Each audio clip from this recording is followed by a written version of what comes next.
అందరికీ నమస్కారం. ఈ మధ్యన అంటే గత 2 రోజులుగా అంటే నేను మీటింగ్ అయిన తర్వాత ఈ మీడియాలో అంటే ఎస్పెషల్లీ సోషల్ మీడియాలో కొన్ని విషపు సర్క్యులేషన్స్ ప్రచారం అవుతున్నాయి. అది చెప్పడం కూడా నాకు ఇష్టం లేదు. ఎవరైనా సరే అలాంటి విషపు సర్క్యులేషన్స్ కనుక ప్రచారంలో తీసుకొస్తే అది చాలా తప్పు. ఎందుకంటే అది జనసేన, బీజేపీ, టీడీపీ కూటమి యొక్క స్పిరిట్ కి అది చాలా తప్పుడు సంకేతాలు ఇస్తుంది.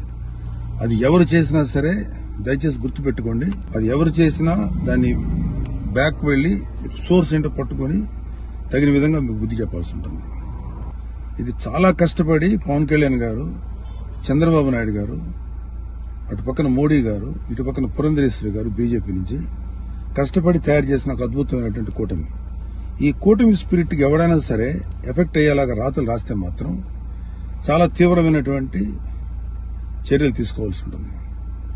దయచేసి కూటమికి సంబంధించిన పార్టీలకు సంబంధించినటువంటి అందరి కార్యకర్తలకు రిక్వెస్ట్ ఏంటంటే ఇలాంటి విషపు రాతల్ని దయచేసి ఎవరు నమ్మకండి.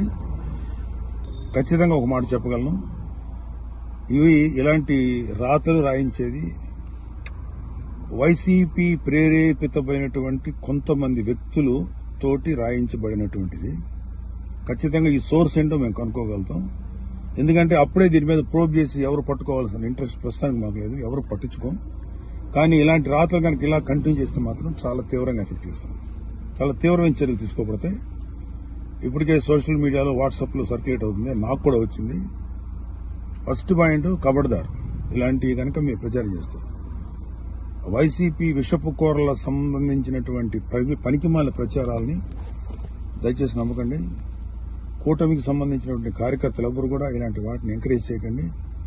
ఇంకొకరికి పంపించేటువంటి సర్క్యులేషన్లో చేసేటువంటి పనులు చేయకండి. ఎక్కడో అక్కడ కట్ చేయండి దీన్ని. కూటమి స్పిరిట్ కి దెబ్బ. ఎందుకంటే ఈ కూటమి 3 నాయకుల కష్టంతో చేసినటువంటి ఒక కూటమి. ఇది ఏ ఒక్కరి శ్రమ కూడా వృధా అయిపోయినా ఇది ఎవరైతే ఇట్లాంటి మాటలు ప్రచారం చేస్తారో వాళ్ళ మీద చాలా తీవ్రమైన చర్య తీసుకుంటాం. Be careful. జై జనసేన, జై తెలుగుదేశం, జై బీజేపీ, జై హింద్.